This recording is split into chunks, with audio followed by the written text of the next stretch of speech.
ഒരു 30 സെക്കൻഡ് ഒരു ദിവസം മാറ്റിവെക്കാൻ തയ്യാറാണോ? 30 സെക്കൻഡ് മതി. 30 സെക്കൻഡ് ഒരു ദിവസം മാറ്റിവെക്കാൻ നിങ്ങൾ തയ്യാറാണ് എങ്കിൽ 1 കോടി പുണ്യമാണ് അള്ളാഹു തരുന്നത്. 30 സെക്കൻഡിന് പകരം അള്ളാഹു തരുന്നത് 1 കോടി പുണ്യമാണ്. എന്തായി പറയേണ്ടത്? വിശുദ്ധമായ ഖുർആനിലെ ഒരു ആയത്താണ്, അതൊരു ദുആയാണ്. ആ ദുആ വിശുദ്ധമായ ഖുർആനിൽ ഒരുപാട് ദുആയുണ്ട്.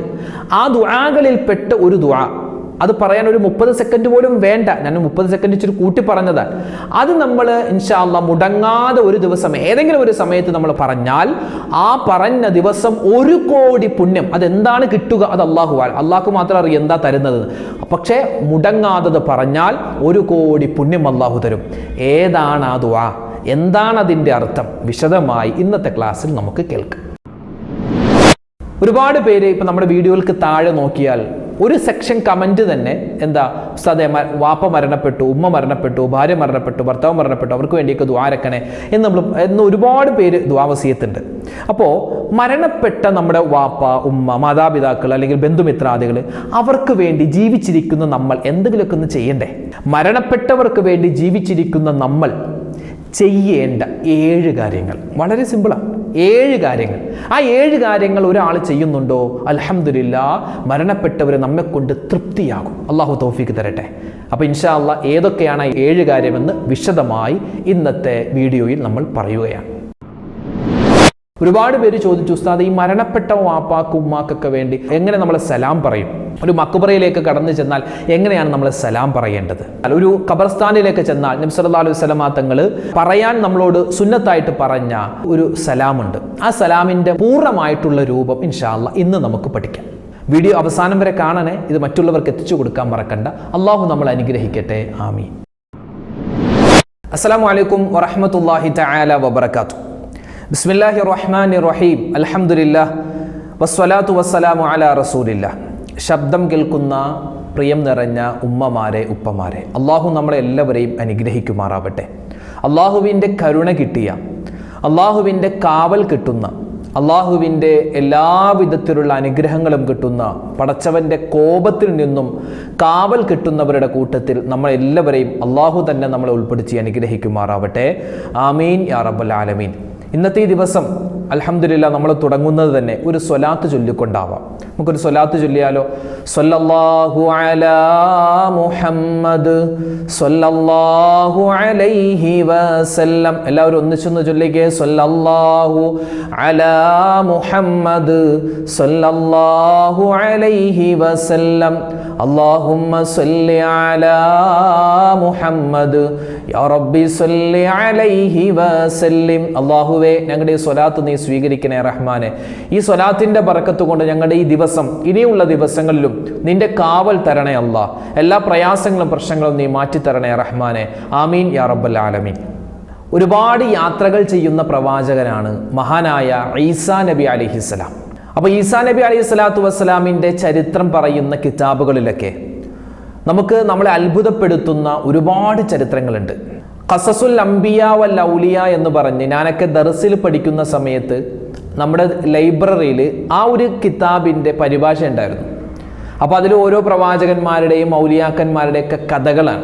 ചെറിയ കുട്ടികൾക്ക് അതൊക്കെ വായിക്കാൻ അന്നത്തെ കാലത്ത്, അന്നിപ്പോൾ ഇന്നത്തെ ദർസുകളിൽ ഒരുപക്ഷെ ഇല്ലായിരിക്കാം, പക്ഷെ പണ്ടുള്ള ദർസുകളിൽ ഒട്ടും തന്നെ ഇല്ലായിരുന്നു മൊബൈൽ ഫോൺ ഉപയോഗിക്കാൻ പാടില്ല. കർശനമായ ഉസ്താദുമാർ ഭയങ്കര നിർദ്ദേശങ്ങളായിരുന്നു. ഭയങ്കര സ്ട്രിക്റ്റാണ് ഈ കാര്യത്തിൽ. മൊബൈൽ ഉപയോഗിക്കാനേ പാടില്ല. പക്ഷെ ഇന്നത്തെ കാലത്ത് ഇപ്പോൾ ആധുനിക സംവിധാനങ്ങളൊക്കെ മാറി വരുന്നു. കുട്ടികളൊക്കെ ഓൺലൈൻ ക്ലാസ് ആണ്. അപ്പോൾ പല ദർസുകളിലും മൊബൈലൊക്കെ അനുവദിച്ചു വരുന്നുണ്ട്. അതല്ല നമ്മുടെ വിഷയം.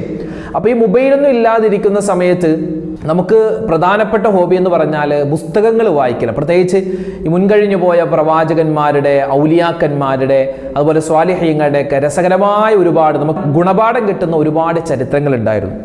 അത്തരത്തിൽ പ്രവാചകന്മാരുടെ ചരിത്രത്തിൽപ്പെട്ട വളരെ നമുക്ക് ഇൻട്രസ്റ്റ് ആയ, വായിക്കാൻ ഭയങ്കര ആകാംക്ഷയോടുകൂടി വായിക്കുന്ന ചരിത്രങ്ങളാണ് ഈസാ നബി അലൈഹി സ്വലാത്തു വസ്സലാമിൻ്റെ ചരിത്രം. അപ്പം അങ്ങനെ ഒരു ദിവസം ഞാനിങ്ങനെ ഒരു കിതാബ്, അതിൻ്റെ പരിഭാഷ ഇങ്ങനെ വായിക്കുമ്പോൾ അതിനകത്ത് കണ്ട ഒരു ചരിത്രം, ചെറിയ പ്രായത്തിൽ ഏകദേശം ദർസിൽ പോയി 2-2 ക്ലാസ്സിൽ പഠിക്കുമ്പോൾ വായിച്ചതാണ്. അത് ഞാൻ വായിച്ച് പെട്ടെന്ന് നമുക്കത് മനഃപ്പാഠമാക്കാൻ പറ്റുകയും ഞാനത് പിറ്റേന്ന് നമുക്ക് ഈ സമാജം ഉണ്ടാകും. എല്ലാ വ്യാഴാഴ്ചയും ഞാൻ ജാമിയ ബദ്രി അറബി കോളേജിൽ മൂവാറ്റുപുഴ പേഴയ്ക്കാപ്പള്ളി എറണാകുളം ജില്ലയിലെ ആ കോളേജിലാണ് പഠിച്ചത്. അപ്പോൾ അവിടെ ആഴ്ചയിൽ വ്യാഴാഴ്ച മഗ്രിബിന് ശേഷം തൊട്ട് സമാജമുണ്ട്. കുട്ടികളൊക്കെ പല ബാച്ചുകളാക്കി തിരിച്ചിട്ട് പ്രസംഗം, പാട്ട്, അതുപോലെ തന്നെ ഖുർആൻ പാരായണം, പിന്നെ സംഭാഷണം, അങ്ങനെ പല പല പ്രബന്ധം അവതരിപ്പിക്കുക, അങ്ങനെ പല പല തരത്തിലുള്ള പരിപാടികളുണ്ടായിരുന്നു. അപ്പം അതിൽ ഈ ഇൽമിൻ്റെ മഹത്വം എന്ന വിഷയത്തിൽ ഒരു പ്രസംഗമായിരുന്നു അന്ന് സമാജത്തിലിട്ടത്. അപ്പം അന്ന് ഞാൻ എൻ്റെ ദർസിൽ പറഞ്ഞ ഒരു ചെറിയ ചരിത്രമാണ്. നിങ്ങളൊക്കെ കേട്ടിട്ടുണ്ടാകും ഇത്. മഹാനായ ഈസാ നബി അലൈഹി സ്വലാത്തു വസ്സലാം ഇങ്ങനെ ഒരു ദിവസം ഒരു മക്ബറയിലൂടെ, ഒരുപാട് ഖബർസ്ഥാൻ ആളുകളൊക്കെ മരിച്ചിട്ട് ഖബറടക്കിയ സ്ഥലത്തിലൂടെ ഇങ്ങനെ നടന്നു പോകുമ്പോൾ ഒരു ഖബറിൻ്റെ അരികിലെത്തിയപ്പോൾ മഹാനവറുകൾ അവിടെ നിന്നു. അവിടെ നിന്ന് കുറച്ച് നേരം ആ ഖബറിലേക്ക് ഇങ്ങനെ നോക്കിയിട്ട് മഹാനവറുകൾ പോയി. ഭയങ്കര വിഷമത്തോടുകൂടിയാണ് മഹാനായ ഈസാ നബി അലൈഹി സ്വലാത്തു വസ്സലാം പോകുന്നത്. ഒരുപാട് നേരം കഴിഞ്ഞ് പിന്നെ മഹാനവറുകൾ ആ വഴിയിലൂടെ തിരിച്ചു വരുമ്പോൾ മഹാനവറുകൾ ആ ഖബറിൻ്റെ അടുക്കലെത്തി പിന്നെയും ആ ഖബറിലേക്ക് നോക്കിയിട്ടൊന്ന് ചിരിക്കുന്നുണ്ട്. കൂടെയുള്ള ശിഷ്യന്മാർ ചോദിച്ചു, എന്തിനാണ് നിങ്ങൾ അങ്ങോട്ട് പോയപ്പോൾ ഈ ഖബർ നോക്കിയിട്ട് ഭയങ്കര വിഷമത്തോടു കൂടിയിരുന്നു, തിരിച്ചു വന്നപ്പോൾ ഈ ഖബർ നോക്കിയിട്ട് സന്തോഷിക്കുന്നു, ചിരിക്കുന്നു, എന്താ കാരണം? ആ സമയത്ത് മഹാനായ ഈസാ നബി അലൈഹി സ്വലാത്തു വസ്സലാം പറഞ്ഞൊരു വാക്കുണ്ട്. അതായത്, ഞാൻ അങ്ങോട്ട് പോകുമ്പോൾ ഈ ഖബറിൽ കിടക്കുന്ന മനുഷ്യൻ ഒരുപാട് അദാബുകളെ കൊണ്ട് ശിക്ഷ അനുഭവിക്കുകയായിരുന്നു. ഒരുപാട് ശിക്ഷ, ഒരുപാട് അദാബ് ഇയാൾ ഈ ഖബറിൽ അനുഭവിക്കുന്നുണ്ടായിരുന്നു. ഞാൻ തിരിച്ചു വന്നപ്പോൾ ആ ഖബറിലേക്ക് നോക്കുമ്പോൾ അയാൾ ഭയങ്കര സന്തോഷത്തിലാണ്. സ്വർഗീയമായ ഒരുപാട് അനുഗ്രഹങ്ങൾ അള്ളാഹു തആല അദ്ദേഹത്തിന് കൊടുത്തിട്ടുണ്ട്. അപ്പോൾ ഞാൻ അത്ഭുതപ്പെട്ടുകൊണ്ട് അള്ളാഹിനോട് ചോദിച്ചു, അള്ളാഹുവേ, എങ്ങനെയാണ് ഈ ഒരു അത്ഭുതം നടന്നത്? എങ്ങനെയാണ് ഈ ഒരു അവസ്ഥയ്ക്ക് മാറ്റമുണ്ടായത്? ഇദ്ദേഹം ഒരുപാട് ശിക്ഷ അനുഭവിക്കുന്ന ആളായിരുന്നു, പെട്ടെന്ന് ഇദ്ദേഹത്തിൻ്റെ ശിക്ഷയൊക്കെ മാറി, എങ്ങനെയാണ്? ആ സമയത്ത് അള്ളാഹു സുബ്ഹാനഹു വ തആല ഈസാ നബി അലൈഹി സ്വലാത്തു വസ്സലാമിനെ അറിയിച്ചു കൊടുത്തു, ഈസാ നബിയെ, നിങ്ങൾ അങ്ങോട്ട് പോകുമ്പോൾ ഈ മനുഷ്യൻ ദുനിയാവിൽ ഒരുപാട് തിന്മ ചെയ്ത ആളാണ്, നന്മയൊക്കെ വളരെ കുറവ്, അതുകൊണ്ടാണ് ശിക്ഷിക്കപ്പെട്ടത്. ഇദ്ദേഹം മരിക്കുന്ന സമയത്ത് ഇദ്ദേഹത്തിൻ്റെ ഭാര്യയും മകനും വീട്ടിൽ തനിച്ചായിരുന്നു. അങ്ങനെ ഈ ഭാര്യ എന്ത് ചെയ്തു? ഈ മകനെ ദർസ് പഠിപ്പിക്കാൻ വേണ്ടി, അള്ളാഹുവിനെ പറ്റി പഠിക്കാനൊക്കെയായി ഒരു ഉസ്താദിൻ്റെ അടുക്കലേക്ക് കൊണ്ടുപോയാക്കി, ഒരു വലിയ പണ്ഡിതൻ്റെ അടുക്കൽ കൊണ്ടുപോയാക്കി. അങ്ങനെ ആ പണ്ഡിതൻ എന്ത് ചെയ്തു? ഈ കുട്ടിയെ വിളിച്ച് അടുത്ത് ഇരുത്തിയിട്ട് പറയുകയാണ്, മോനെ, ഞാൻ പറയുന്നത് പോലെ നീ പറയണം, ഉച്ചരിക്കണം. അങ്ങനെ ആ ഉസ്താദ് പറഞ്ഞു കൊടുത്തു, ബിസ്മില്ലാഹിർ റഹ്മാനിർ റഹീം. അങ്ങനെ ആ കുട്ടി ഏറ്റു പറഞ്ഞു, ബിസ്മില്ലാഹിർ റഹ്മാനിർ റഹീം. അപ്പോൾ ആ കുട്ടി ബിസ്മില്ലാഹിർ റഹ്മാനിർ റഹീം എന്ന് പറഞ്ഞത് കൊണ്ട് ഞാൻ ഇദ്ദേഹത്തിൻ്റെ ഈ ഖബറിലെ ശിക്ഷ ഒഴിവാക്കി കൊടുത്തു. അതായത് ഈ മനുഷ്യൻ്റെ കുട്ടിയാണ് ബിസ്മില്ലാഹിർ റഹ്മാനിർ റഹീം എന്ന വാക്ക് പറഞ്ഞത്. അതായത് അള്ളാഹുവിൻ്റെ റഹ്മത്ത്, അള്ളാഹുവിൻ്റെ കരുണ, ആ വാക്ക് ഇയാളുടെ മകൻ പറയുമ്പോൾ, ഈ മകൻ അങ്ങനെ പറയാനുള്ള കാരണം, ഈ മകൻ ഉണ്ടാവാനുള്ള കാരണം ഈ പിതാവാണ്. അപ്പോൾ ഈ എൻ്റെ റഹ്മത്തിനെ പറ്റി ഈ കുട്ടി ഇങ്ങനെ പറയുമ്പോൾ ഞാൻ എങ്ങനെയാണ് ഈ കുട്ടിയുടെ പിതാവിനെ ഞാൻ അദാബിലാക്കുക? അതുകൊണ്ട് ആ കുട്ടി പറഞ്ഞ ബിസ്മില്ലാഹിർ റഹ്മാനിർ റഹീം എന്ന വാക്കിൻ്റെ ബറക്കത്ത് കൊണ്ട് ആ കുട്ടിയുടെ വാപ്പയാകുന്ന ഇയാളുടെ ഖബറിൽ ഞാൻ വലിയ സമാധാനം, അയാളുടെ ശിക്ഷയൊക്കെ ഒഴിവാക്കി കൊടുത്തതാണ് നബിയെ എന്ന് മഹാനായ ഈസാ നബി അലൈഹി സ്വലാത്തു വസ്സലാമയോട് അള്ളാഹ് പറഞ്ഞു എന്നാണ്. ഞാനിത് പറയാനുള്ള കാരണം നമ്മുടെ വീഡിയോകൾക്ക് താഴെ ഒരുപാട് കമന്റ് വരാറുണ്ട്. അതിൽ പ്രധാനപ്പെട്ട ഒരു സെക്ഷൻ കമന്റാണ്, ഉസ്താദെ, വാപ്പ മരണപ്പെട്ടു, ഉമ്മ മരണപ്പെട്ടു, ഭാര്യ മരണപ്പെട്ടു, ഭർത്താവ് മരണപ്പെട്ടു, അല്ലെങ്കിൽ മക്കൾ മരണപ്പെട്ടു, അല്ലെങ്കിൽ ബന്ധുമിത്രാദികൾ മരണപ്പെട്ടവർക്ക് വേണ്ടി ദുആ വസിയ്യത്ത് ഒരുപാട് ആളുകൾ പറയാറുണ്ട്. അപ്പൊ ഇന്നത്തെ ക്ലാസ്സിൽ നമ്മൾ പ്രധാനമായും പഠിക്കാൻ പോകുന്നത് മരണപ്പെട്ട നമ്മുടെ ബന്ധുമിത്രാദികൾ, പ്രത്യേകിച്ച് നമ്മുടെ മാതാപിതാക്കൾ, മരണപ്പെട്ടവർ ആരൊക്കെ ഉണ്ടോ അവർക്ക് വേണ്ടി നമുക്ക് ചെയ്യാൻ പറ്റുന്ന ചില ഇബാദത്തുകൾ, പ്രത്യേകിച്ച് 7ഓളം വരുന്ന നമുക്ക് മരണപ്പെട്ടവർക്ക് വേണ്ടി ജീവിച്ചിരിക്കുന്ന നമ്മൾ ചെയ്യേണ്ട 7 ഇബാദത്തുകളാണ് പ്രധാനമായും നമ്മൾ പരിചയപ്പെടാൻ പോകുന്നത്. ആദരവായ റസൂലുള്ളാഹി സ്വല്ലല്ലാഹു അലൈഹി വസല്ലമ തങ്ങൾ പറയുന്ന ഒരു ഹദീസ്, ഇദാ മാത ഇൻസാൻ, ഒരു മനുഷ്യൻ മരിച്ചാൽ, അല്ലെങ്കിൽ മറ്റൊരു ഹദീസിൽ ഇദാ മാത ഇബ്നു ആദം എന്നും കാണാം, അവന്റെ എല്ലാ അമലുകളും മുറിഞ്ഞു പോകും. അവന്റെ നിസ്കാരം, നോമ്പൊക്കെ മുറിഞ്ഞു പോകും. പിന്നെ അവനിക്ക് നിസ്കാരം, നോമ്പൊന്നുമില്ല. ഇല്ലാ മിൻ സലാസ്, 3 കാര്യം അവനിക്ക് ഉണ്ടാകും. എന്താണ്? ഒന്നാമത്തേത് സ്വദഖത്തുൻ ജാരിയ, രണ്ടാമത്തേത് ഇൽമുൻ യൻതഫിഉ ബിഹി, മൂന്നാമത്തേത് വലദുൻ സ്വാലിഹുൻ യദ്ഉ ലഹു. ഒന്നാമതായി നബി സല്ലല്ലാഹു അലൈഹി വസല്ലം തങ്ങൾ പറഞ്ഞത് സ്വദഖത്തുൻ ജാരിയ. ഈ മനുഷ്യൻ മരിക്കുന്നതിന് മുമ്പ് ജാരിയായ സ്വതക്ക എന്തൊക്കെ ചെയ്തിട്ടുണ്ടോ അതിൻ്റെയൊക്കെ പ്രതിഫലം അല്ലാഹു തആല അയാൾക്ക് ഖബറിൽ കൊടുത്തുകൊണ്ടിരിക്കും. ജാരിയായ സ്വതക്കയിൽ പെട്ടതാണ് വിശുദ്ധമായ അള്ളാഹുവിൻ്റെ പള്ളിയിലേക്ക് ഖുർആൻ കൊടുക്കുക. ഒരു ഖുർആൻ വഖഫ് ചെയ്തു ഒരു ഖുർആൻ കൊടുക്കുക. ആ ഖുർആൻ എത്രമാത്രം ആളുകൾ ഇങ്ങനെ കൈമാറ്റം ചെയ്ത് ഇങ്ങനെ ഓതുന്നോ അതിനനുസരിച്ച് ഇയാളുടെ ജീവിതത്തിൽ ഇയാൾ മരിച്ചു കഴിഞ്ഞാലും പ്രതിഫലം കിട്ടും. അതുപോലെ പള്ളി പണിയാൻ വേണ്ടി സഹായിക്കുക, മദ്രസക്ക് വേണ്ടി സഹായിക്കുക, ദീനീ കാര്യങ്ങൾക്ക് വേണ്ടി സഹായിക്കുക, അല്ലെങ്കിൽ പൊതുവായി വഴിയുമായി ബന്ധപ്പെട്ട കാര്യങ്ങൾ നമ്മളൊന്ന് എളുപ്പം ചെയ്തു കൊടുക്കുക. നമ്മുടെ മതിലൊന്ന് വളച്ചു കെട്ടിയാൽ ആളുകൾക്ക് സഞ്ചരിക്കാൻ വളരെയധികം എളുപ്പമാകുമെങ്കിൽ നമ്മൾ അങ്ങനെ ചെയ്തു കൊടുക്കുക. പിന്നെ നമ്മുടെ പറമ്പിൽ നിന്നും മറ്റൊരാളുടെ പറമ്പിലേക്ക് എന്തെങ്കിലുമൊക്കെ ചാഞ്ഞു നിൽക്കുന്നുണ്ടെങ്കിൽ അതൊക്കെ ഒന്ന് വെട്ടിക്കൊടുക്കുക. അതൊക്കെ പരോപകാരമാണ്. അത് നമുക്ക് ഖബറിലേക്ക് ഇങ്ങനെ പ്രതിഫലം കിട്ടിക്കൊണ്ടിരിക്കും. അപ്പൊ ജാരിയായ സ്വതക്ക. രണ്ടാമത്തേത് നമ്മൾ പഠിക്കുകയും അതിനനുസരിച്ച് അമൽ ചെയ്യുകയും ചെയ്ത കാര്യങ്ങൾ. നമ്മളിപ്പോൾ ഒരു കാര്യം പഠിച്ചു അല്ലെ, നിസ്കരിക്കാൻ നമ്മൾ പഠിച്ചിട്ടുണ്ട്, നോമ്പ് പിടിക്കാൻ നമ്മൾ പഠിച്ചിട്ടുണ്ട്, അതനുസരിച്ച് നമ്മൾ ജീവിതത്തിൽ അമൽ ചെയ്തിട്ടുണ്ടെങ്കിൽ അതിൻ്റെയും പ്രതിഫലം നമുക്ക് ഖബറിൽ കിട്ടും. മൂന്നാമത്തേത് ഔ വലദുൻ സ്വാലിഹുൻ യദ്ഉ ലഹു. അവനിക്ക് വേണ്ടി ദുആ ചെയ്യുന്ന സ്വാലിഹായ സന്താനം. ഇപ്പൊ ഈസാ നബിയുടെ ചരിത്രത്തിൽ നമ്മൾ മനസ്സിലായത് ആ കുട്ടി ബിസ്മില്ലാഹിർ റഹ്മാനിർ റഹീം എന്ന അള്ളാഹുവിന്റെ വാക്ക് പറഞ്ഞപ്പോൾ തന്നെ അള്ളാഹു താല ആ കുട്ടിയുടെ പിതാവിന്റെ ഖബർ അള്ളാഹു വിശാലമാക്കി കൊടുത്തു എന്നാണ്. അപ്പൊ അത്രമാത്രം വലിയ എഫക്റ്റീവാണ് എന്ത്, മരണപ്പെട്ടുപോയ മാതാപിതാക്കൾക്ക് വേണ്ടി മക്കൾ ദുആ ചെയ്യുക അല്ലെങ്കിൽ നല്ല കാര്യങ്ങൾ ചെയ്യുക എന്ന് പറഞ്ഞാൽ അള്ളാഹുവിന് വളരെയധികം ഇഷ്ടമാണ്. ആ മാതാപിതാക്കളുടെ ഖബർ അള്ളാഹു താല സ്വർഗത്തിന്റെ പൂന്തോപ്പാക്കി കൊടുക്കും. അള്ളാഹു താല നമ്മളിൽ നിന്നും മരണപ്പെട്ടുപോയി നമ്മുടെ മാതാപിതാക്കൾ, ബന്ധുമിത്രാദികൾ എല്ലാവർക്കും അള്ളാഹു സ്വർഗം കൊടുക്കുമാറാവട്ടെ. ജീവിച്ചിരിക്കുന്ന മാതാപിതാക്കൾക്കും ബന്ധുമിത്രാദികൾക്കും അള്ളാഹു ആഫിയത്തുള്ള ആരോഗ്യമുള്ള ദീർഘായുസ് കൊടുക്കുമാറാവട്ടെ. ആമീൻ. അപ്പോൾ മഹത്തുക്കൾ നമുക്ക് പഠിപ്പിച്ചു തരുന്നു, മരണപ്പെട്ട ആളുകൾക്ക് പ്രത്യേകിച്ച് മാതാപിതാക്കൾക്ക് വേണ്ടി ജീവിച്ചിരിക്കുന്ന, ഇനി മക്കൾ മരണപ്പെട്ടാൽ മാതാപിതാക്കളും, അങ്ങനെ ആരൊക്കെ മരണപ്പെട്ടോ അവർക്ക് വേണ്ടി നമുക്ക് ചെയ്യാൻ പറ്റുന്ന ഒന്നാമത്തെ കാര്യം അവർക്ക് വേണ്ടി ദുആ ചെയ്യലാണ്. മാതാപിതാക്കൾ മരണപ്പെട്ടെങ്കിൽ അവർക്ക് വേണ്ടി എപ്പോഴും എല്ലാ ദിവസവും മറന്നു പോവാതെ നമ്മൾ ദുആ ഇറക്കണം. കാരണം നമ്മളാണ് മരിച്ചതെങ്കിൽ അല്ലെ, ഒരു മകൻ മരിച്ചാൽ ഉമ്മ ഒരിക്കലും പിന്നെ ജീവിതത്തിൽ ആ കുട്ടിയെ മറക്കൂല. എല്ലാ ദിവസവും ആരൊക്കെ മറന്നാലും, ചിലപ്പോൾ വാപ്പ ഉൾപ്പെടെ മറന്നുപോയിട്ടുണ്ടാകും, പക്ഷേ ഉമ്മ മറക്കില്ല. ഉമ്മ എപ്പോഴും എൻ്റെ മോനിക്ക് വേണ്ടി ഒരു ഫാത്തിഹ, എൻ്റെ മരണപ്പെട്ട എൻ്റെ പൊന്നുമോൻ അല്ലെങ്കിൽ എൻ്റെ പൊന്നുമോൾക്ക് വേണ്ടി എപ്പോഴും ഫാത്തിഹ എല്ലാ ദിവസവും മുടങ്ങാതെ ഫാത്തിഹ എങ്കിലും കുറഞ്ഞത് ഒരു ഉമ്മ ഓതിയിരിക്കുമെന്നാണ്. അതാണ് ഉമ്മമാർക്ക് മക്കളോടുള്ള സ്നേഹം. തിരിച്ച് സ്നേഹം കുറവായിരിക്കും അല്ലേ. നമ്മുടെയൊക്കെ എത്രയോ ഉമ്മമാർ വാപ്പമാരൊക്കെ മരണപ്പെട്ടു പോയി, നമ്മളൊക്കെ എല്ലാ ദിവസവും ഓതാറുണ്ടോ? ഞാനൊന്ന് ചോദിക്കട്ടെ, മരണപ്പെട്ടുപോയ വാപ്പാക്കും ഉമ്മാക്കും വേണ്ടി എല്ലാ ദിവസവും മുടങ്ങാതെ യാസീൻ ഓതുന്ന ആരെങ്കിലും ഉണ്ടെങ്കിൽ ഒന്ന് കമന്റ് എഴുതാൻ പറ്റുമോ?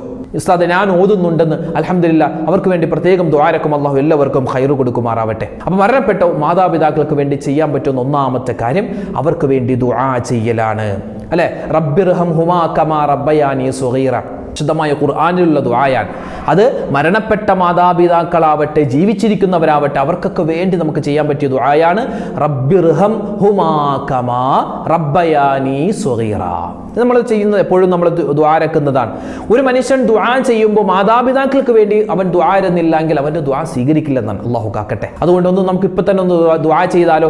ജീവിച്ചിരിക്കുന്ന നമ്മുടെ ഉമ്മയും വാപ്പയും അല്ലെങ്കിൽ മരണപ്പെട്ടു പോയ ഉമ്മയും വാപ്പയും എല്ലാവർക്കും അല്ലാഹു ഖൈർ കൊടുക്കണം. അതുകൊണ്ട് എല്ലാവരും ഒന്നിച്ച് പറഞ്ഞ് റബ്ബിർഹംഹുമാ കമാ റബ്ബയാനി സ്വഗീറ.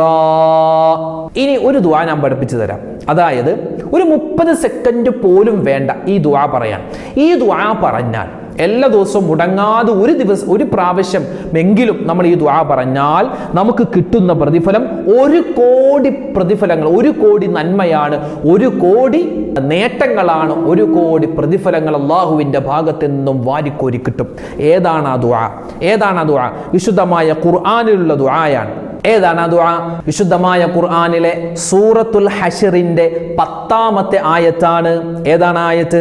റബ്ബനഗ്ഫിർ ലനാ വലി ഇഖ്വാനിനല്ലദീന സബഖൂനാ ബിൽ ഈമാൻ വലാ തജ്അൽ ഫീ ഖുലൂബിനാ ഗില്ലൻ ലില്ലദീന ആമനൂ റബ്ബനാ ഇന്നക റഊഫുർ റഹീം. എൻ്റെ ഉസ്താദ്, ഇത് എന്തോ വലിയ ദുആയാണല്ലോ. വളരെ ചെറിയ ദുആയാണ്. ഇതെല്ലാ വെള്ളിയാഴ്ചയും ഹത്തീബ് ഉസ്താദുമാര് മിമ്പറിൽ വെച്ച് പറയുന്നൊരു ദുആയാണിത്. ഈ ദുആ പറയാതെ ഒരു മിമ്പറിൽ നിന്നും ഒരു ഹത്തീബ് ഇറങ്ങൂല. എല്ലാ മുഅ്മിനീങ്ങൾക്ക് വേണ്ടി ആദം നബി അലൈഹിസ്സലാത്തു വസ്സലാം ആകുന്ന ആദ്യത്തെ മനുഷ്യൻ, ആദ്യത്തെ പ്രവാചകൻ, ആദ്യത്തെ മുഅ്മിൻ, ആ മഹാനായ ആദം നബി തൊട്ട് ലോകാവസാനം നടക്കുന്നതിൻ്റെ തൊട്ടു മുമ്പ് മരിക്കുന്ന എല്ലാ മുഅ്മിനീങ്ങൾക്ക് വേണ്ടിയുള്ള ദുആയാണ്. കഴിഞ്ഞുപോയതും വരാനിരിക്കുന്നതും ജീവിച്ചിരിക്കുന്നതുമായ എല്ലാ മുഅ്മിനീങ്ങൾക്ക് വേണ്ടിയുള്ള ദുആയാണ്. അപ്പോൾ ഒരു 30 സെക്കൻഡ് വേണം. ഞാൻ 30 സെക്കൻഡ് എന്ന് പറഞ്ഞാൽ നല്ല രൂപത്തിൽ നമ്മൾ ഓതുമ്പോൾ ചിലപ്പോൾ അത്രയും സമയം ആയാലോ, ഒരു 15 സെക്കൻഡ് മതി ഈ ഒരു ദുആ പറയാൻ. അപ്പോൾ ഈ ദുആ നമ്മൾ ഒരു ദിവസം ഒരു പ്രാവശ്യമെങ്കിലും പറഞ്ഞാൽ അൽഹംദുലില്ലാഹ് കിട്ടുന്നത് 1 കോടി പുണ്യമാണ്. അല്ലാഹു തആല ഇത് നമുക്ക് പാരായണം ചെയ്യാനുള്ള തൗഫീക്ക് തരുമാറാവട്ടെ. ഇത് പാരായണം ചെയ്യുമ്പോൾ, ഈ ദുആ പറയുമ്പോൾ എന്തൊക്കെ നേട്ടങ്ങളുണ്ടോ അത് അല്ലാഹു നമുക്ക് നൽകുമാറാവട്ടെ. ആമീൻ. നമുക്കൊന്ന് പറഞ്ഞാലോ. റബ്ബനാ ഗഫിർ ലനാ വലിഖ്വാനിനല്ലദീന സബഖൂനാ ബിൽ ഈമാൻ വലാ തജ്അൽ ഫീ ഖുലൂബിനാ ഗില്ലൻ ലില്ലദീന ആമനൂ റബ്ബനാ ഇന്നക റഊഫുർ റഹീം. എന്താ അതിന്റെ അർത്ഥം? അല്ലാഹുവേ, ഞങ്ങളുടെ രക്ഷിതാവേ, ഞങ്ങൾക്കും വിശ്വാസത്തോടെ ഞങ്ങൾക്ക് മുമ്പ് കഴിഞ്ഞു പോയ ഞങ്ങളുടെ സഹോദരന്മാർ, ഞങ്ങളുടെ സഹോദരിമാർ, അതായത് മുഅ്മിനീങ്ങൾ എല്ലാവർക്കും നീ പുറത്തു കൊടുക്കണമേ അല്ലാ. സത്യവിശ്വാസം സ്വീകരിച്ചവരോട്, മുഅ്മിനീങ്ങളായ ആളുകളോട് ഞങ്ങളുടെ മനസ്സിൽ ഒരു വിദ്വേഷവും ഒരു പകയും നീ ഉണ്ടാക്കരുതേ അല്ലാ. ഞങ്ങളുടെ രക്ഷിതാവായ റബ്ബേ, തീർച്ചയായും നീ ഏറെ ദയയുള്ളവനാണ്, നീ കരുണയുള്ളവനാണ്. ഒന്നുകൂടി പറഞ്ഞാലോ ആ ദുആ.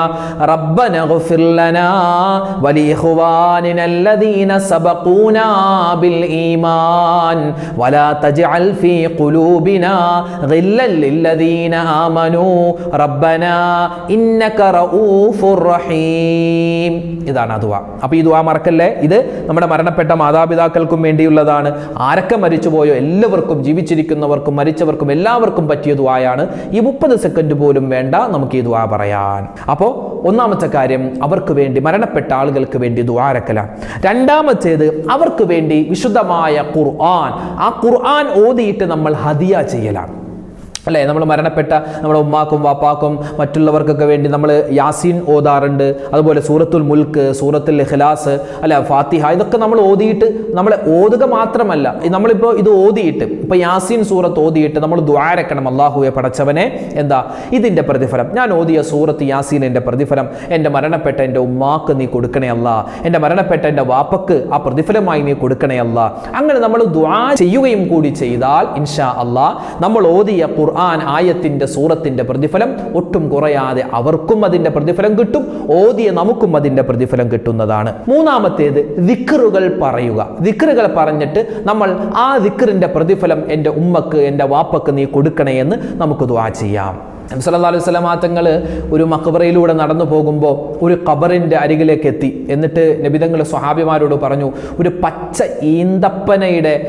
ഈന്തപ്പന മടൽ കൊണ്ടുവരാൻ പറഞ്ഞു. സ്വഹാബിമാർ കൊണ്ടുവന്നു. നബി തങ്ങൾ അത് പിളർന്നിട്ട് ഖബറിൻ്റെ തലഭാഗത്തും കാൽഭാഗത്തും കുത്തിവെച്ചു. അപ്പോൾ ചോദിച്ചു, എന്താണ് നബിയെ, ഈ ഖബറിലുള്ള ആള് ശിക്ഷ അനുഭവിക്കുന്നുണ്ട്, ഇയാൾ ചെയ്ത എന്തോ പാപത്തിൻ്റെ പേരിൽ. അപ്പോൾ ഞാൻ ഈ കുത്തിവെച്ച ഈന്തപ്പനയുടെ പച്ച ആ ഒരു മടലുണ്ടല്ലോ, ഈ പച്ച വസ്തു, ഈ ഒരു പച്ച ഈ ഈന്തപ്പന മടല്, ഇത് അള്ളാഹുവിന് തസ്ബീഹ് ചൊല്ലുന്നതാണ്. എല്ലാ വസ്തുക്കളും, അതായത് എല്ലാ സസ്യങ്ങളും എന്തു പറയും? അള്ളാഹുവിന് ദിക്റും സ്വലാത്തും പറയും, അള്ളാഹുവിന് ദിക്റും തസ്ബീഹും തഹ്ലീലും പറയുന്നതാണ്, തക്ബീർ പറയുന്നതാണ്. അപ്പോൾ അതിൻ്റെ ഒരു ബർക്കത്ത് കൊണ്ട് അള്ളാഹു തആല ഇദ്ദേഹത്തിന് മഗ്ഫിറത്ത് കൊടുക്കുമെന്നാണ്. അപ്പോൾ കേവലം ഒരു ഈന്തപ്പനയുടെ മടൽ വെച്ചിട്ട് അള്ളാഹുവിൻ്റെ ഹബീബ് സല്ലല്ലാഹു അലൈഹി വസല്ലം തങ്ങൾ അയാൾക്ക് മഗ്ഫിറത്ത് കിട്ടുമെന്ന് പറഞ്ഞെങ്കിൽ, ജീവിച്ചിരിക്കുന്ന ഏറ്റവും നല്ല സൃഷ്ടിയായ നമ്മളെ സംബന്ധിച്ചിടത്തോളം മനുഷ്യൻ, അവൻ ദിക്ർ പറഞ്ഞിട്ട് ദുആരെന്നാൽ അല്ലാഹു തആല സ്വീകരിക്കും. അപ്പോൾ അതുകൊണ്ട് മരണപ്പെട്ടു പോയവർക്ക് വേണ്ടി ഇപ്പോൾ ലാ ഇലാഹ ഇല്ലല്ലാഹ്, അല്ലേ, തഹ്ലീൽ 4444 അല്ലെങ്കിൽ 1,00,000 തഹ്ലീൽ, 2,00,000 തഹ്ലീലൊക്കെ ചൊല്ലുന്ന എത്രയോ ആളുകളുണ്ട് മരണപ്പെട്ട ഉമ്മാക്കും വാപ്പാക്കും വേണ്ടി. അത് വലിയ ഖൈറായ ഒരു കാര്യമാണ്. അപ്പോൾ ദിക്റുകൾ ചൊല്ലിയിട്ട് നമ്മൾ ദുആരക്കണം. ദിക്ർ ചൊല്ലി മാത്രം പോരാ. ദിക്ർ അല്ലാഹു ഈ ദിക്റിൻ്റെ പ്രതിഫലം, ഈ തസ്ബീഹിൻ്റെ പ്രതിഫലം എൻ്റെ ഉമ്മക്ക് വാപ്പക്ക് അല്ലെങ്കിൽ എൻ്റെ മരണപ്പെട്ടു പോയി ഇന്നാലിഞ്ഞ വ്യക്തിക്ക് അവരുടെ ഖബറിലേക്ക് നീ ഇതിൻ്റെ പ്രതിഫലം എത്തിക്കണേ എന്ന് നമുക്ക് ദുആരക്കാം. നാലാമത്തെ കാര്യം, സ്വതക്കകൾ കൊടുക്കുക. ഒരു വീട്ടിൽ മരണം സംഭവിച്ചാൽ പരിസരത്തുള്ള ആളുകൾക്കൊക്കെ അരി കൊടുക്കുന്ന പതിവ് ഞങ്ങളുടെ ഭാഗത്തൊക്കെ ഉണ്ട്. നിങ്ങളുടെ നാട്ടിലൊക്കെ ഉണ്ടാകും. അരി കൊടുക്കുക, അല്ലെങ്കിൽ സാധനങ്ങളൊക്കെ കൊടുക്കുക. എന്തിനാ? വെറുതെ അരി കൊടുക്കലല്ല, ആ കൊടുക്കുന്ന ആ സ്വതക്കയുടെ പ്രതിഫലം അത് ആ ഖബറാളിക്ക് കിട്ടണം. അല്ലാതെ വെറുതെ മരിച്ചതിൻ്റെ പേരിൽ കൊടുക്കുന്നതല്ല. മരിച്ചതിൻ്റെ പേരിൽ കൊടുക്കുന്ന ആ അരി അതെന്താണ്? നമ്മൾ വാങ്ങുമ്പോൾ അള്ളാഹുവേ ഇതിൻ്റെ പ്രതിഫലം ആ മരിച്ച വ്യക്തിക്ക് നീ കൊടുക്കണേ അല്ലാ എന്ന് നമ്മൾ ദ്വാരക്കണം. അതുപോലെ തന്നെ ഈ മരണപ്പെട്ട വല്ലുമ്മമാരൊക്കെ ആണെങ്കിൽ അവരുടെ കമ്മല് സ്വർണ്ണമൊക്കെ എന്ത് ചെയ്യും? പള്ളിയിലേക്ക് കൊടുക്കാറുണ്ട് പല ആളുകളും. എന്തിനാ? അതിൻ്റെ പ്രതിഫലം ആ പള്ളിക്ക് കൊടുക്കുന്നതിൻ്റെ ആ സ്വതക്കയുടെ പ്രതിഫലം ഉമ്മയുടെ ഖബറിലേക്ക് കിട്ടണം. അഞ്ചാമത്തെ കാര്യം ഭക്ഷണം കൊടുക്കുക. പാവപ്പെട്ട ആളുകൾക്ക് ഭക്ഷണം വെച്ച് കൊടുക്കുക. ദർസിൽ കുട്ടികൾ ഉണ്ടാവും, അതുപോലെ യത്തീംഖാനയിൽ കുട്ടികൾ ഉണ്ടാവും, പാവപ്പെട്ട നമ്മുടെ വീടിൻ്റെ പരിസരത്തുള്ള ഒരുപാട് യത്തീമക്കൾ, അഗതി, അനാഥകൾ. അപ്പോൾ അവർക്കൊക്കെ എന്താണ്? ഭക്ഷണം കൊടുക്കുക. എന്നിട്ട് ദ്വാരക്കണം, ഇത് എൻ്റെ ഉമ്മക്ക് വേണ്ടി നിങ്ങൾ ദ്വാരക്കണേ എന്ന് പറയണം. അപ്പോൾ ഈ അതും അതിൻ്റെ പ്രതിഫലവും നമ്മുടെ ഉമ്മാക്കും വാപ്പാക്കും നമ്മൾ ഹദിയ ചെയ്താൽ അതും എത്തുന്നതാണ്. ആറാമത്തേത്, നമ്മുടെ ഉമ്മയും വാപ്പയും ഒക്കെ ജീവിച്ചിരിക്കുന്ന സമയത്ത് അവർ ഇഷ്ടപ്പെട്ട ചില ആളുകളുണ്ടാകും, അല്ലെ? അവരവരുടെ ജീവിതത്തിൽ ഇഷ്ടപ്പെട്ട അവരുടെ കൂട്ടുകാരൊക്കെ ഉണ്ടാകും. അപ്പോൾ അവരെ നമ്മളും ഇഷ്ടപ്പെടുക. ഒരിക്കൽ മഹാനായ ഇബ്നു ഉമർ റളിയല്ലാഹു തആല അൻഹു കുതിരയുടെ പുറത്തിങ്ങനെ വരികയാണ്. കുതിരപ്പുറത്തിങ്ങനെ വരുന്ന സമയത്ത് ഒരു കാട്ടറബിയായ ഒരു മനുഷ്യൻ പോകുന്നു. മഹാനായ ഇബ്നു ഉമർ തങ്ങളുടെ പുറത്ത് നിന്ന് ഇറങ്ങിയിട്ട് അറാബിയായ ആ മനുഷ്യൻ്റെ അടുക്കൽ ചെന്നു. അയാൾ കെട്ടിപ്പിടിച്ചു. എന്നിട്ട് ഒരുപാട് നേരം ഇങ്ങനെ സംസാരിച്ചു. എന്നിട്ട് മഹാനവറുകൾ ധരിച്ചിരുന്ന വസ്ത്രം അത് ഊരി എങ്ങോട്ട് കൊടുത്തു? ആ അറാബിയായ മനുഷ്യന് കൊടുത്തു. മഹാനവറുകൾ ധരിച്ചിരുന്ന തലപ്പാവ് ഊരിയിട്ട് ആ അറാബിയായ മനുഷ്യന് കൊടുത്തു. സാധാരണ ഒരു കാട്ടറബി നമ്മൾ പറയില്ല, അയാൾക്ക് കൊടുത്തു. മാത്രമല്ല അവസാനം പോകുന്ന സമയത്ത് സഞ്ചരിച്ചിരുന്ന ഒട്ടകം അതും മനുഷ്യന് കൊടുത്തു. അപ്പോൾ ആളുകൾ ചോദിച്ചു, നിങ്ങൾക്ക് എന്താണ് എല്ലാ സാധനങ്ങളും അയാൾക്ക് കൊടുക്കുന്നത്? ആ സമയത്ത് ഇബ്നു ഉമർ തങ്ങൾ പറഞ്ഞു, എൻ്റെ വാപ്പ ജീവിച്ചിരിക്കുന്ന സമയത്ത് ഈ മനുഷ്യനെ ഒരുപാട് ഇഷ്ടപ്പെട്ടിരുന്നു. എൻ്റെ വാപ്പയുടെ കൂട്ടുകാരനാണ് ആ പോകുന്നത്. അതുകൊണ്ട് വാപ്പയുടെ വഫാത്തിന് ശേഷം അദ്ദേഹത്തെ ബഹുമാനിക്കലും അദ്ദേഹത്തെ ഇഷ്ടപ്പെടലും എൻ്റെ കടമയാണ്. അതുകൊണ്ടാണ് ഞാൻ അങ്ങനെ ചെയ്തത്. അപ്പോൾ നമ്മുടെ മരണപ്പെട്ട വാപ്പയുടെ കൂട്ടുകാരുണ്ടാകും, അല്ലെങ്കിൽ അവരുടെ ബന്ധുമിത്രാദികൾ, ഉമ്മയുടെ ബന്ധുമിത്രാദികൾ, അവരെയൊക്കെ നമ്മളും ഇഷ്ടപ്പെടുക, അവരെയൊക്കെ ഒന്ന് സന്ദർശിക്കുക. അതും ആ മരണപ്പെട്ടവരോട് കാണിക്കേണ്ട ഒരു മര്യാദയാണ്. ഏഴാമത്തേത്, അവരെ നമ്മൾ സിയാറത്ത് ചെയ്യുക, അല്ലെ? വെള്ളിയാഴ്ച അല്ലെങ്കിൽ നമുക്ക് പറ്റുന്നത് പോലെ, വെള്ളിയാഴ്ച മാത്രമൊക്കെ ഉണ്ടാവും, നമുക്ക് പറ്റുന്നത് പോലെ ഉമ്മാടെ ഖബറിലേക്ക് വാപ്പാടെ ഖബറിലേക്ക് അടുക്ക് ചെന്നിട്ട് അവർക്ക് വേണ്ടി ദ്വാരക്കുക, അവരോട് സലാം പറയുക. അസ്സലാമു അലൈക്കും ദാറ ഖൗമിൽ മുഅ്മിനീൻ വ ഇന്നാ ഇൻഷാ അല്ലാഹു ബിക്കും ലാഹിഖൂൻ. എങ്ങനെയാ സലാം പറയേണ്ടത് ഒന്ന് പറഞ്ഞേ. അസ്സലാമു അലൈക്കും ദാറ ഖൗമിൽ മുഅ്മിനീൻ വ ഇന്നാ ഇൻഷാ അല്ലാഹു ബിക്കും ലാഹിഖൂൻ. ഇതാണ് സലാം. ഇതാണ് മരണപ്പെട്ടവർക്ക് വേണ്ടി പറയേണ്ട സലാം. ഇത് സ്ത്രീകൾക്കും പറയാം. സ്ത്രീകൾ ഖബറിൻ്റെ അടുക്കൽ വന്ന് സിയാറത്ത് ചെയ്യണമെന്നൊന്നുമില്ല. നിങ്ങൾക്ക് വീട്ടിൽ ഇരുന്ന് തന്നെ ഫാത്തിഹയും അതുപോലെ യാസീനൊക്കെ ഓതിയിട്ട് പടച്ചോനെ ഇതിൻ്റെ പ്രതിഫലം എൻ്റെ ഉമ്മാക്ക് വാപ്പാക്ക് കൊടുക്കണമെന്ന് നമുക്ക് ദ്വാരക്കാം കേട്ടോ. അപ്പോൾ പുരുഷന്മാർ സിയാറത്ത് ചെയ്യാൻ സമയത്ത് സലാം പറയണം. നേരിട്ട് കണ്ട് ഉമ്മ മുമ്പിൽ ഇരിക്കുന്നുണ്ട്, ആ ഉമ്മയോട് സലാം പറയുന്നത് പോലെ. അപ്പോൾ 7 കാര്യം നമ്മൾ പഠിച്ചു, അല്ലേ? 7 കാര്യമാണ് നമ്മൾ പഠിച്ചത്. ഈ 7 കാര്യം എന്തിനാണ്? മരണപ്പെട്ട ഉമ്മ, വാപ്പ, അല്ലെങ്കിൽ ഭാര്യ, ഭർത്താവ്, അവരോടൊക്കെ ആ ഒരു സ്നേഹം, ബന്ധം നമുക്ക് മരണപ്പെട്ട് കഴിഞ്ഞാലും നമ്മൾ കാത്തു സൂക്ഷിക്കേണ്ടതുണ്ട്. അതെങ്ങനെയാണെന്നാണ് നമ്മൾ പഠിച്ചത്. മാത്രമല്ല ഒരു ദുആ നമ്മൾ പഠിച്ചു, അല്ലേ? ربنا اغفر لنا ولإخواننا الذين سبقونا بالإيمان ولا تجعل في قلوبنا غلا للذين آمنوا ربنا إنك رؤوف رحيم. അപ്പോൾ ഈ ദുആ മറക്കണ്ട. അതുപോലെ തന്നെ സലാം പറയേണ്ടത് എങ്ങനെയാ? അസ്സലാമു അലൈക്കും ദാറ ഖൗമിൽ മുഅ്മിനീൻ വ ഇന്നാ ഇൻഷാ അല്ലാഹു ബിക്കും ലാഹിഖൂൻ. ഓ മരണപ്പെട്ടവരെ, നിങ്ങൾക്ക് അള്ളാഹുവിൻ്റെ സമാധാനം ഉണ്ടാവട്ടെ, ശാന്തി ഉണ്ടാവട്ടെ, താമസിയാതെ ഞങ്ങളൊക്കെ നിങ്ങളുടെ അടുക്കൽ വരും എന്നാണ് ആ പറയുന്നതിൻ്റെ ആ ഒരു സലാമിൻ്റെ അർത്ഥം. അപ്പോൾ ഇൻഷാ അല്ലാഹ് ഈ കാര്യങ്ങളൊക്കെ ശ്രദ്ധിക്കുക. അല്ലാഹു തആല നമുക്ക് എല്ലാവർക്കും ഖൈറും സലാമത്തും ബറക്കത്തും നൽകുമാറാവട്ടെ. നമ്മുടെ മക്കളെ ഈ കാര്യങ്ങളൊക്കെ പറഞ്ഞ് പഠിപ്പിക്കുക, അവരെ ഖുർആൻ ഓതാൻ പഠിപ്പിക്കുക, ദിക്ർ പറയാൻ പഠിപ്പിക്കുക. അപ്പോൾ നമ്മൾ മരിച്ച് ഖബറിൽ കിടന്നാലും അവർ പറയുന്ന ദിക്റിൻ്റെയും സ്വലാത്തിൻ്റെയൊക്കെ പ്രതിഫലം അല്ലാഹു നമുക്കും തരും. അല്ലാഹു നമ്മളെല്ലാവരെയും അനുഗ്രഹിക്കുമാറാവട്ടെ. ഈ ഒരു ദിവസം തൊട്ട് ഇനിയുള്ള ദിവസങ്ങളിൽ എല്ലാവിധ നന്മയും അല്ലാഹു നമുക്ക് നൽകുമാറാവട്ടെ. ഒരുപാട് പേര് ദ്വാരക്കാൻ പറഞ്ഞു. എല്ലാവർക്കും വേണ്ടി ഇൻഷാ അല്ലാഹ് ദ്വാരക്കും. അല്ലാഹു തആല എല്ലാവരുടെയും പ്രയാസ പ്രശ്നങ്ങൾ മാറ്റി കൊടുക്കട്ടെ. എല്ലാ ഹലാലായ മുറാദുകളും ഹാസിലാക്കുമാറാവട്ടെ. രോഗങ്ങൾക്ക് അല്ലാഹു ശിഫാ നൽകട്ടെ. ആമീൻ യാ റബ്ബൽ ആലമീൻ. അസ്സലാമു അലൈക്കും വറഹ്മത്തുള്ളാഹി തആല വബറകാതുഹു.